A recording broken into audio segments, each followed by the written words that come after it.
Yeah, as consumers, we have more media options than ever, including YouTube TV. So many choices that it's becoming a challenge to kind of knit together our media menu. RT Big Picture host and veteran media consultant Holland Cook joins us now to explain. Holland, good to see you. Ben, there is so much stuff on Netflix that I'll confess, I choke. I can't decide what to watch. And because I'm also Amazon Prime, there's another whole menu. And now without paying a dime, any of us can watch over 100 free channels on the super cool Pluto TV app, where we are number 132, by the way. There you go. And now Deloitte's 13th annual Digital Media Trends Survey says I'm not the only one who feels overwhelmed by choice. We're seeing a tipping point. For the first time since Deloitte began issuing this annual report, more Americans subscribe to streaming video service such as Netflix or Sling than subscribe to traditional cable or satellite TV. But it's not an either or. 43% of households have both, and internet delivery isn't just a video thing. Radio broadcast stations are listening over their shoulders at streaming audio services like Pandora. 41% of us stream music, and that's up 58% in just a year. And as with most tech adoptions, the younger, the more so. And 60% of millennials and Generation Z stream their music. They're also big gamers, and with the emerging trend is competing online with other gamers. Take-Two stock has been very active lately, and they may be having their most profitable year ever with games like Red Dead Redemption 2 so popular. One more number illustrates what a juggling act all this is. Deloitte says we subscribe to an average of 3 paid streaming video services.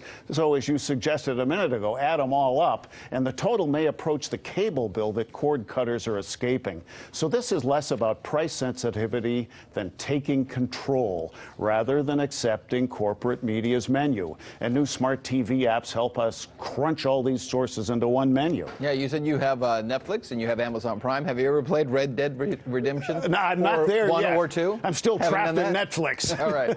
We'll play you sometime. So you mentioned about these streaming music services, and without question, right, the younger generation, millennials, are rarely even listening to FM radio anymore. Obviously, it's a generational thing.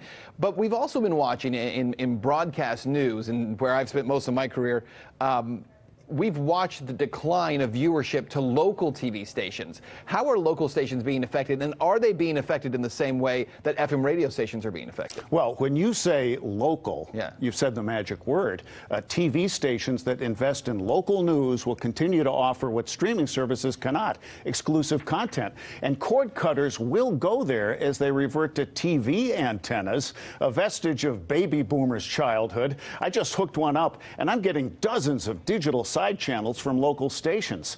And with theatrical movies now commoditized across various streaming video services, exclusive content is the ball game there too.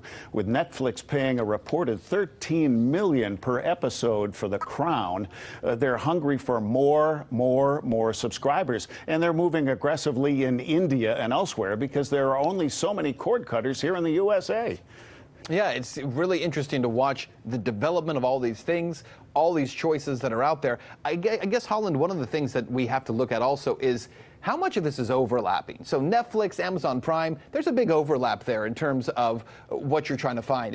Very quickly, we're short on time, but do you think that we're going to see, with new players stepping in, Disney and Apple and all these other companies now jumping into this space as well, are we going to get better quality content, or is it going to become lower quality because there are just so many options? I started watching that Ben Affleck thing, and I kind of tuned out 2/3 of the way through. He was there, but I don't know, it just wasn't like a theatrical movie. Yeah. So I think the bar is going to rise for quality, and this is a great time to be an actor, a writer, or a producer. This is the golden age of television. For content creators, no doubt about it. Holland Cook, host of The Big Picture, thanks so much for your time.